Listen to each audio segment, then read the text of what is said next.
Mpox has been reported in the Democratic Republic of the Congo for more than a decade, and the number of cases reported each year has increased steadily over that period. Last year, reported cases increased significantly, and already the number of cases reported so far this year has exceeded last year's total, with more than 14,000 cases and 524 deaths. Last week, I announced that I was convening an emergency committee under the international health regulations to evaluate the upsurge of Mpox in the Democratic Republic of the Congo and other countries in Africa.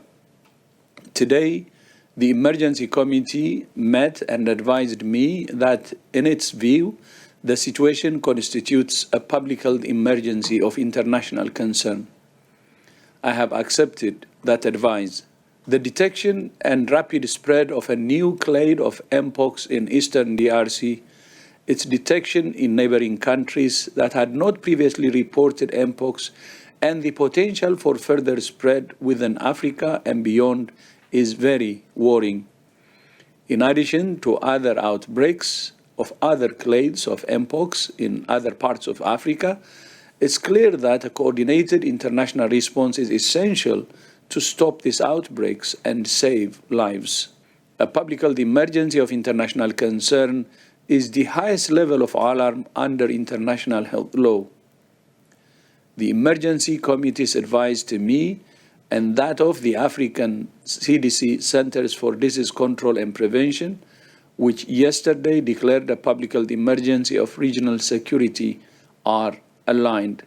WHO is on the ground, working with the affected countries and others at risk through our country and regional offices, as well as with partners including the Africa CDC, NGOs, civil society, and more. We're on the ground supporting case investigation and contact tracing, risk communication, and community engagement. We're training health workers and supporting clinicians to provide appropriate care.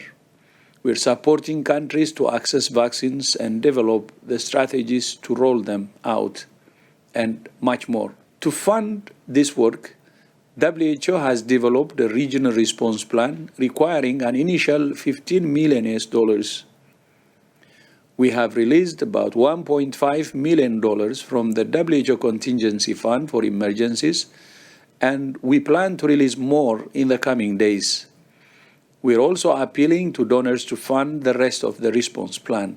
WHO is committed in the days and weeks ahead to coordinate the global response, working closely with each of the affected countries and leveraging our on-the-ground presence to prevent transmission, treat those infected, and save lives. Ultimately, it's very important that you understand your outbreak for you to ultimately decide what group of persons to vaccinate. And we have that gap in parts of Africa where we don't fully understand the transmission dynamics and the risk factors for Mpox that is expected to guide who we're expected to vaccinate. And so all countries and state parties, and I think all the countries that presented had a costed plan, and some of those countries also had plans to ensure that they make a procurement of vaccines. We have so far in Africa 2 countries that we have reason to believe that there is community transmission, which are DRC and Burundi. For the other countries, though, you talk about Kenya, Uganda, and recently Cote d'Ivoire, it is isolated case, and so far we do believe that there is no community transmission.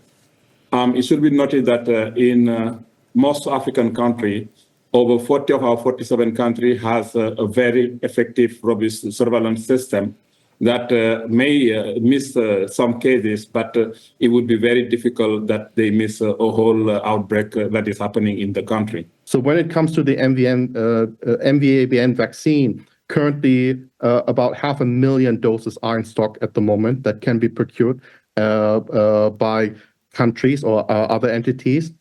Another 2.4 million could be produced by the end of this year if buyers are there to make a firm procurement request. And for 2025, there could be another 10 million doses produced, but there needs to be a firm request for those manufacturers to plan for the production. When it comes to the LC16 vaccine, this is a very special vaccine in terms of that this vaccine is not commercialized, but at the moment produced on behalf of the government of Japan. In previous incidences, the government of Japan was very generous when being asked to donate vaccine to countries. And this is also one way for WHO to work with countries and with the government of Japan to facilitate donation of the LC16 vaccine. Emergency Committee is working on drafting some temporary recommendations for the consideration of the Director General to issue. So that is something we expect to be able to release in the next day or two. The teams are working on it very hard, even as we speak, as we are sitting here. And so with those targeted temporary recommendations, there would be some advice for member states, affected member states, at-risk member states. With regards to transmission, there's multiple modes of transmission that we really need to better understand.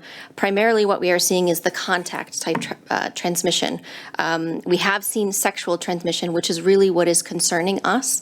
And now we have seen this virus, the different clades, and in particular clade 1B in sexual networks. And this is where we need to have targeted interventions, stronger surveillance, stronger contact tracing, stronger risk communication, community engagement with affected communities, with CSOs, with people on the ground so that we could limit that onward spread.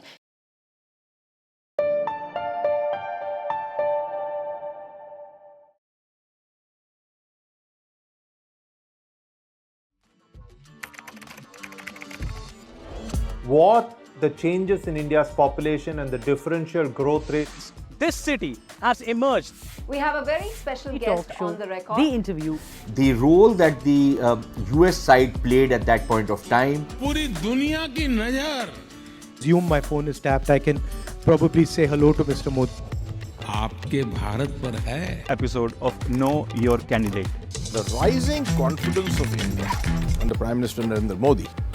Communist China is the greatest threat. There will come a day that we will see far more radical extremist. I'm still a little perplexed by why we. Your daily dose of news from India and across the world. Cutting-edge views and analysis. Tune into HT videos. Click on the bell icon to subscribe.